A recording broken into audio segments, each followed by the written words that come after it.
The darkest corridors of California politics have finally been exposed. This morning, FBI agents arrested Dana Williamson, one of Gavin Newsom's most trusted confidants, on federal corruption charges. But this isn't just another political scandal. This is a shocking story that reveals how the system was manipulated in America's most powerful state. Federal prosecutors are charging Williamson with orchestrating a plan to steal millions of dollars from former Health Secretary Xavier Becerra's campaign fund. But how did this operation reach such depths? Did Newsom really know nothing, and what forces are behind this scandal? Throughout this video, you'll see not just the arrest story, but the dirty games inside California politics, documents hidden for years, and how this operation reached shocking proportions. Documents that emerged in the last 24 hours are so surprising that some political analysts say this could end Newsom's career, but the story starts here.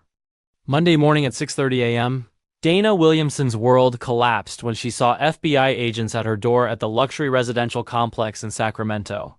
Her 20-year political career ended in an instant. Special Agent Marcus Sullivan, who led the operation, read Williamson the federal arrest warrant while neighbors watched this historic moment from their windows. As Williamson was put into the police car, the shock on her face showed that an era in California politics was ending. "Mr. Williamson, you face 5 separate federal charges," Sullivan said while reading the arrest warrant. "Violating campaign finance laws, money laundering, misusing federal funds, accepting bribes, and establishing a criminal organization." Williamson's attorney, Jennifer Martinez, in a statement immediately after the arrest, said these charges are completely baseless and politically motivated. But the evidence in federal prosecutors' hands appeared strong enough to refute this claim. FBI obtained wiretap recordings revealed coded conversations Williamson had with Becerra. In these recordings, they discussed how to advance the project, how to direct donations, and how to clean traces. The phone recording from October 15, 2024, became the case's most critical evidence. Williamson: "Did we get the green light for Project X?" Becerra: "Sacramento approved, but the transaction will go through Boston." Williamson: "Understood. When does the packaging operation begin?" Becerra: "End of the month. But remember, no traces must remain." This conversation, according to federal prosecutors, showed the moment they organized the fraudulent transfer of $4.2 million in campaign funds. Dana Williamson had been active in California politics for 20 years. Her career, which began as a volunteer at the California Democratic Party in 2003, gradually took her to the highest levels of politics. Her appointment as chief of staff during Gavin Newsom's mayoral term in 2012 was the turning point of her career. Newsom fully trusted Williamson and shared his most sensitive matters with her. Dana wasn't just an employee. She was one of Newsom's most trusted advisors, says former California Democratic Party spokesperson Rachel Thompson. Dana had a hand in every important decision Newsom made. When Newsom became governor in 2018, Williamson moved to Sacramento with him, appointed as special projects coordinator at the governor's office. Williamson actually worked like Newsom's unofficial chief of staff, but this close relationship gave Williamson not just power, but also great opportunities. According to federal prosecutors, Williamson abused this position to manipulate state resources for personal gain. Williamson's luxury lifestyle was also one of the investigation's focal points. In the last 3 years, she had purchased a $2.8 million villa in Malibu, a yacht in Newport Beach, and a Ferrari collection. The sources she used to finance these purchases had caught the FBI's attention. A government employee maintaining this lifestyle, with an annual salary of $180,000, is mathematically impossible, says forensic accounting expert Dr. Patricia Hayes. The source of these resources is at the center of the investigation. Xavier Becerra is one of the most surprising figures in the Dana Williamson scandal. Becerra, who served as California Attorney General from 2017 to 2021, was later appointed to the Health and Human Services Secretary position in the Biden administration. According to federal prosecutors, the relationship between Williamson and Becerra began in 2019. At that time, Becerra was starting to raise campaign funds for the 2022 senatorial race. and Williamson's position in the Newsom administration played a critical role in these funding efforts. The first meeting between the two took place at the exclusive Four Seasons Hotel in San Francisco. According to hotel records obtained by the FBI, Williamson used a private jet for this meeting and all expenses were paid with a government card. A special offer was made to Becerra at this meeting, says a source close to FBI sources. Williamson proposed using her position in the Newsom administration to direct federal grant money to Becerra's campaign.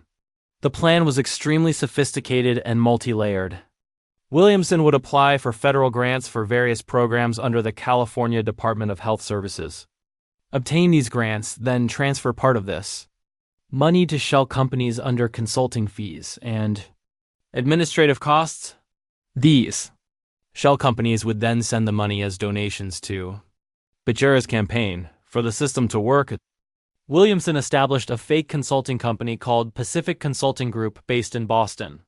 The actual owner of the company was Williamson's college friend Michael Chen, but Williamson had all operational control. The first transfer took place in March 2020, $800,000 of the $15 million federal grant that the California Department of Health Services received for the COVID-19 response program was transferred to Pacific Consulting Group under Emergency Consulting Services. The details of the money laundering operation were documented step by step in federal prosecutors' case file. Williamson and her team had developed an extremely elaborate method to ensure the system left no traces. In the first stage, federal grant money came to the California Health Department's official accounts. Williamson, using her position as the department's emergency response coordinator, had a say in the distribution of these funds. In the second stage, fake invoices were prepared to make the money appear to be paid to legitimate consulting firms. These invoices were issued not for real consulting services, but for services that were never provided. The invoicing system was perfect, says federal prosecutor Jonathan Bradley.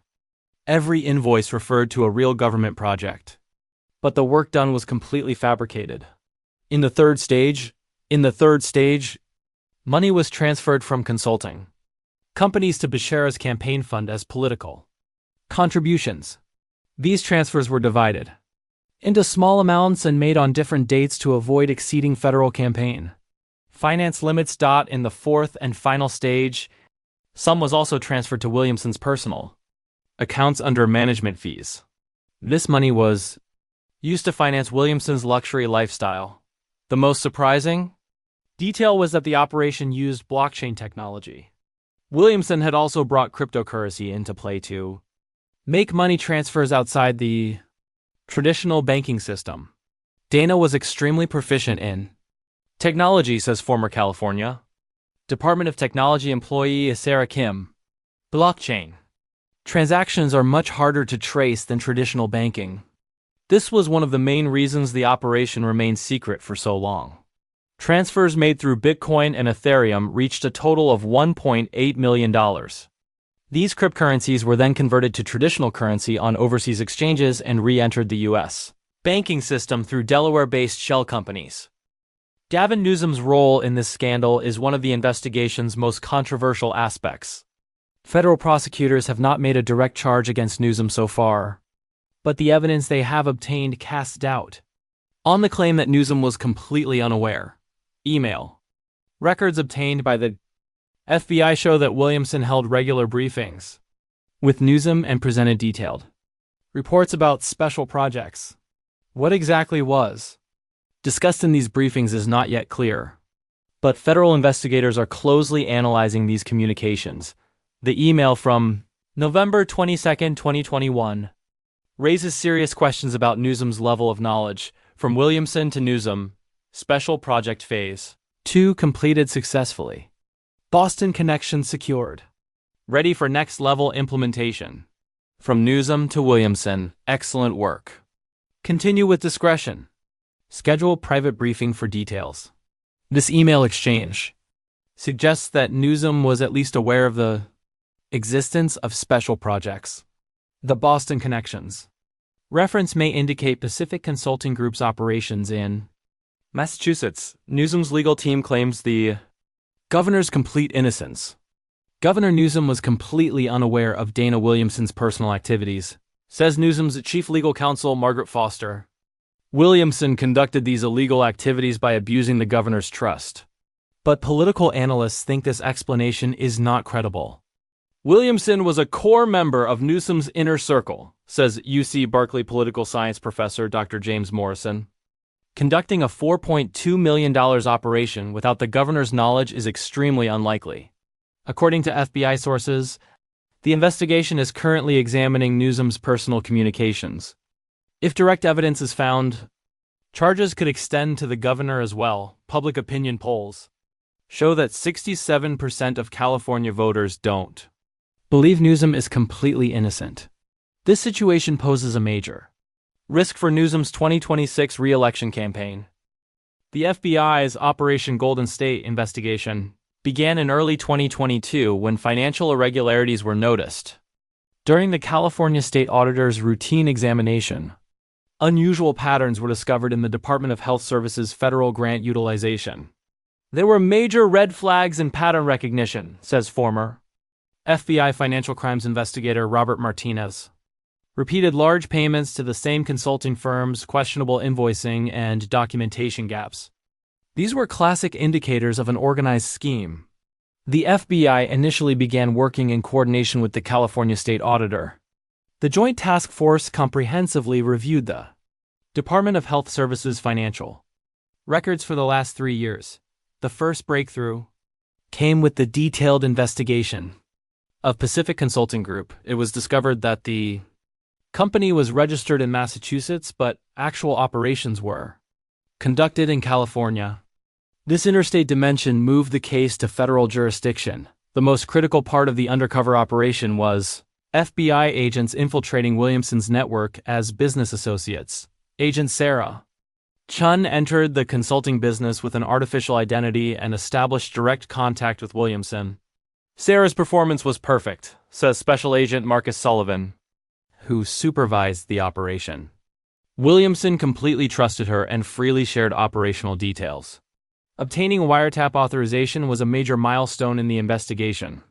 A federal judge approved monitoring Williamson's phone communications on grounds of probable cause of ongoing criminal conspiracy.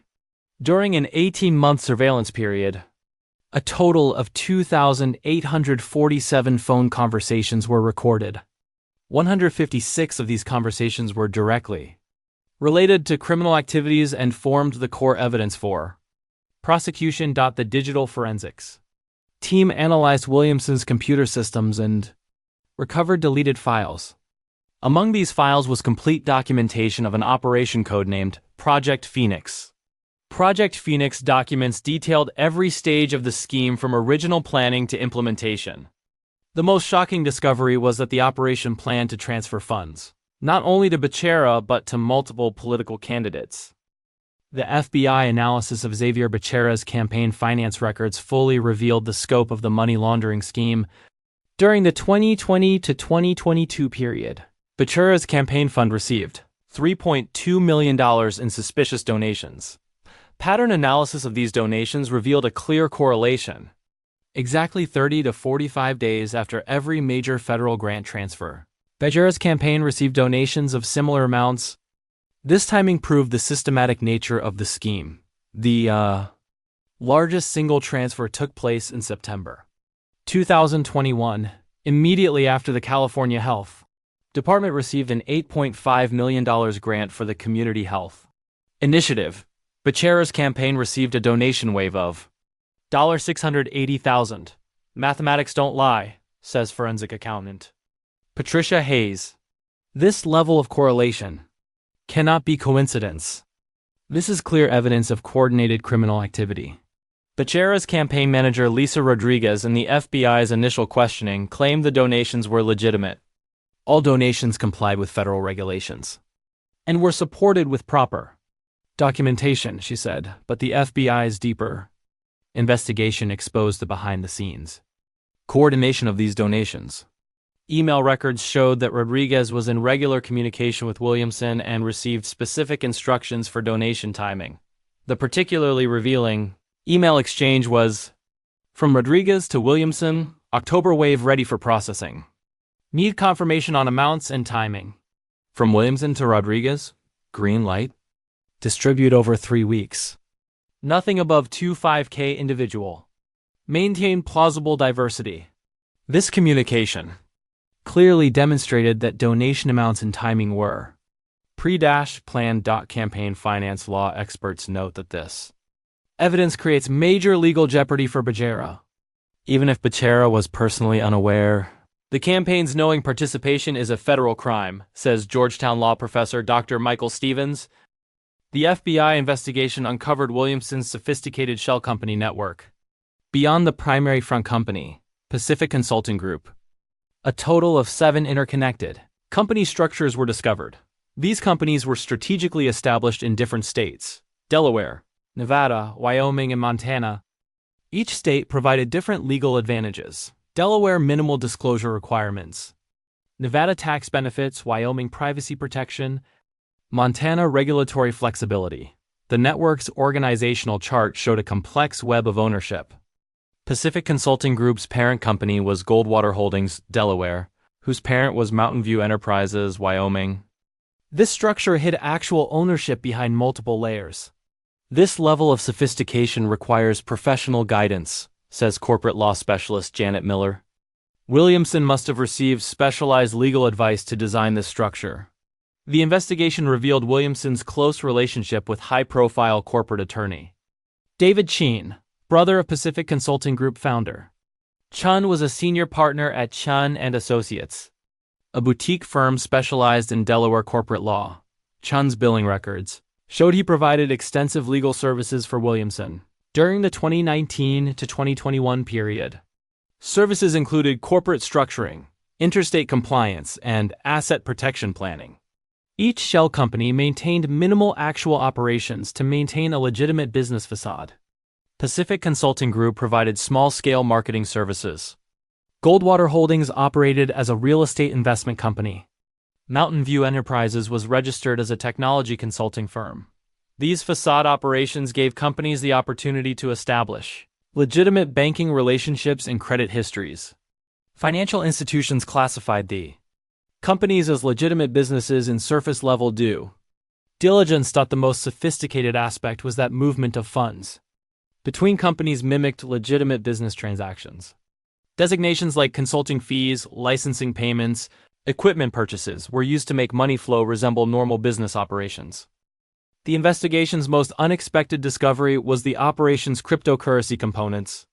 The FBI discovered that Williamson laundered a total of $1.8 million through Bitcoin and Ethereum cryptocurrency. Usage was a strategic choice to escape traditional banking monitoring. Banks automatically report large cash movements, but crypto transactions have much less visibility, says cybercrime expert Dr. Lisa Chen. Williamson used a sophisticated setup for crypto operations. She established a complex network involving multiple digital wallets, different exchanges, and overseas conversion services.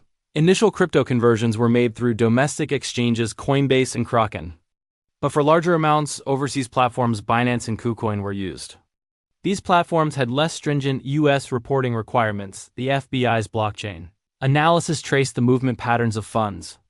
The typical flow was government funds gives Pacific Consulting Group gives Bitcoin purchase gives multiple wallet transfers, gives overseas exchange conversion gives European bank account gives.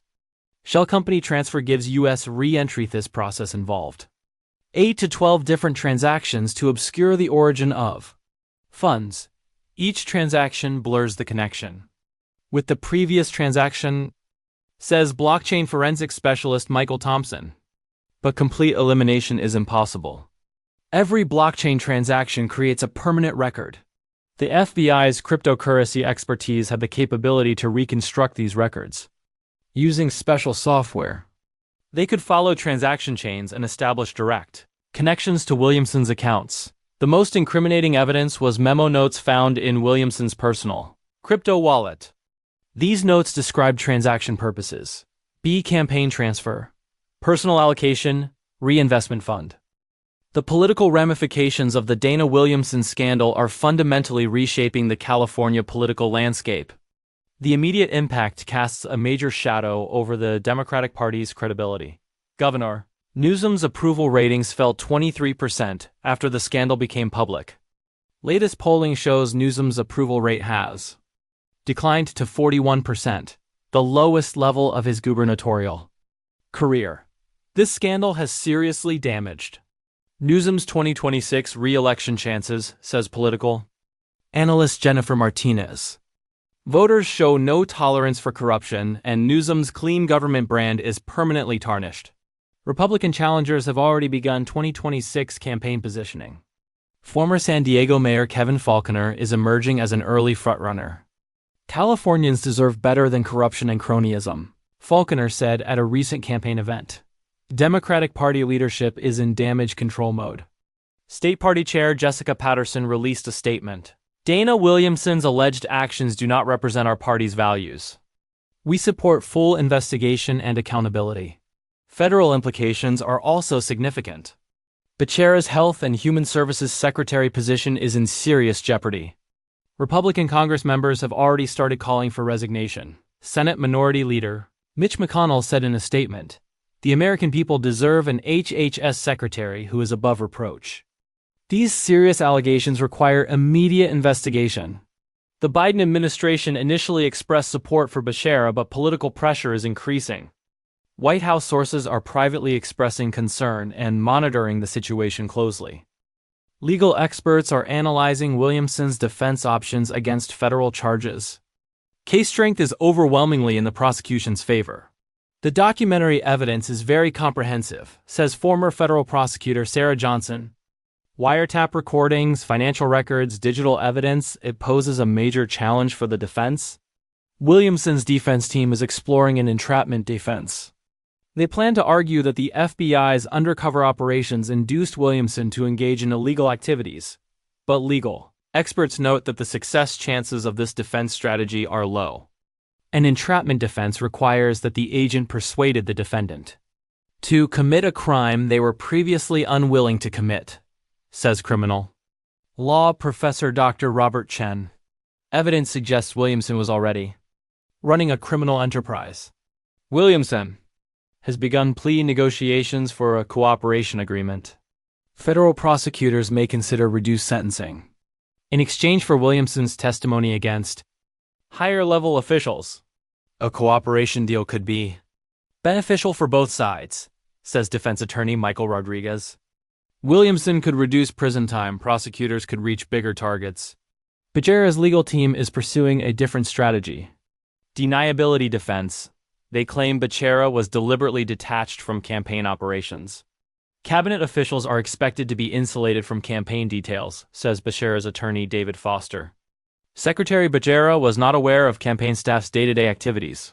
Trial dates have not yet been set, but experts estimate fall 2025. Jury selection will be extremely challenging. Finding impartial jurors in California could be difficult. The FBI investigation is not limited to just Williamson and Becerra. Federal authorities are investigating a broader corruption network, and additional charges are possible. The grand jury has already subpoenaed additional witnesses. California State Democratic Party officials, Newsom administration staff, and various campaign consultants have been called to testify. This investigation could be the tip of the iceberg, says a federal law enforcement source. Initial evidence suggests the existence of a much larger corruption network. A particular area of interest is the potential misuse of other federal grants. The FBI is reviewing grants from the Department of Education, Transportation, and Environmental Protection Agency. If the pattern is similar schemes are possible in multiple departments, says public corruption expert Dr. Patricia Williams. The federal funding system is vulnerable to systematic abuse. A state-level investigation is also running in parallel. California Attorney General Rob Bonta announced an independent investigation. Bonta appointed outside counsel to avoid conflict of interest.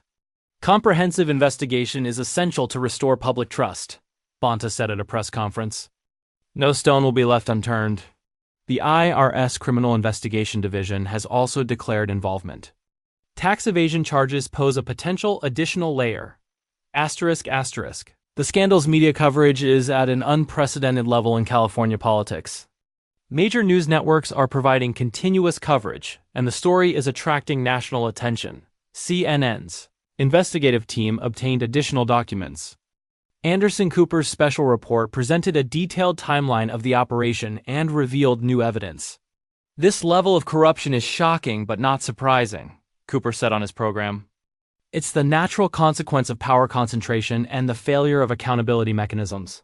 Fox News is emphasizing the Republican perspective. Tucker Carlson is focusing on Newsom's involvement and supporting resignation calls. "Gavin Newsom has treated California as a personal ATM," Carlson said. "Taxpayers are the victims of this corruption." Social media reaction is intensely polarized. The hashtag Newsom corruption hashtag is trending, while hashtag #StandWithNewsom is pushing a counter-narrative. Twitter users are expressing reactions with memes and political commentary. TikTok videos are trying to explain the scandal and engage young voters. Public opinion polls show dramatic shifts. Newsom's favorability ratings are declining across all demographic groups. African American voters, traditionally Newsom's strong base, show a 31% approval drop. Latino voters, 28% decrease. Young voters 18 to 35, 34% decline. "These numbers are devastating for a political career," says polling expert Dr. Lisa Martinez. "Recovery could require years." The scandal's impact on the California economy is gradually emerging. Investor confidence is declining in state bonds and credit rating agencies are expressing concern. Standard and Poor's revised California's credit outlook from stable to negative. Governance concerns are affecting fiscal management. Credibility, said S&P analyst Robert Chun. The tourism industry is assessing potential impact. Political instability affects business climate perception, says California Tourism Association CEO Maria Rodriguez. Tech companies already considering exit from California found additional reason. Regulatory uncertainty and corruption perception influence business decisions, says tech analyst Dr. Michael Thompson. The real estate market is not showing immediate impact, but long-term concerns exist. Political stability is a crucial factor for property values, says real estate economist Dr. Sarah Johnson. State budget implications are also significant. Investigation costs, legal fees, and potential restitution payments are increasing the taxpayer burden. The legislative session is discussing transparency, measures, and budget hearings. This crisis demonstrates the necessity of systematic reform, says Assembly Budget Committee Chair. In response to the scandal, multiple reform proposals have been introduced. Bipartisan legislation is targeting increased campaign finance transparency. Assembly Bill 247 requires real-time reporting of campaign contributions. Voters should have immediate access, said bill sponsor Assemblymember Jennifer Kim. Senate Bill 189 imposes stricter limitations on state employees outside business activities. "We must eliminate conflict of interest potential," said author Senator Michael Rodriguez. Ethics Commission reform is seeing broader support. The current commission's enforcement powers are considered inadequate. Establishing an independent prosecutor office is necessary for corruption cases, says government. Transparency advocate Dr. Patricia Williams. Technology solutions are also being proposed. Blockchain-based budget tracking could provide real-time transparency. Technology can automate accountability, says digital governance expert Dr. Lisa Chen. By minimizing human discretion, corruption risk is reduced. Public engagement initiatives are targeting increased citizen oversight. Town halls could require mandatory public participation in budget hearings. The recovery timeline, according to experts, is challenging. Trust rebuilding requires years, says political rehabilitation specialist Dr. Robert Martinez. If Newsom wants to survive, he must take dramatic action. Symbolic measures are insufficient, says crisis management expert Dr. Sarah Thompson. The Dana Williamson scandal is creating a watershed moment in California politics. This crisis is seen not just as an individual corruption case, but as a symptom of systematic problems. In historical context, this scandal is one of the most significant corruption cases in California's modern history. Previous scandals typically involve single individuals, but this case demonstrates network corruption. This event could be a turning point for California politics, says UC Berkeley political science professor Dr. James Morrison. It will either lead to systematic reform or further increase public cynicism. Long-term implications could extend beyond the 2026 elections. For Newsom, who has presidential ambitions, this scandal could be career-ending. The National Democratic Party is closely monitoring developments in California. California is critical as a Democratic stronghold, says party strategist Lisa Martinez. This instability could have national implications. Reform movements are gaining momentum. Grassroots organizations are demanding systematic change and applying pressure for political accountability. Citizens are not satisfied with the status quo, says civic engagement expert Dr. Patricia Rodriguez. This crisis is creating opportunity for change. International observers are also paying attention. American democracy's resilience is being tested in crisis response, says foreign policy analyst Dr. Michael Chen. Media coverage is maintaining sustained attention. Continued developments in the investigation are sustaining public interest. Public education initiatives are targeting increased civic awareness. An informed citizenry is the best defense against corruption, says democracy advocate Dr. Sarah Williams. Future historians could remember this period as a critical juncture. Societies reveal their true character in crisis moments, says historian Dr. Robert Thompson. Dana Williamson's arrest is not just an ending, but a beginning. California's political future will be shaped by the response to this crisis. The story continues to evolve. The federal investigation is deepening, political implications are expanding, and reform pressure is intensifying. This scandal poses the ultimate test. Can California politics achieve genuine accountability, or will it return to business as usual? The answer will be determined in the coming months and years. One thing is certain: the Dana Williamson scandal has permanently changed California politics. And the story is not yet over.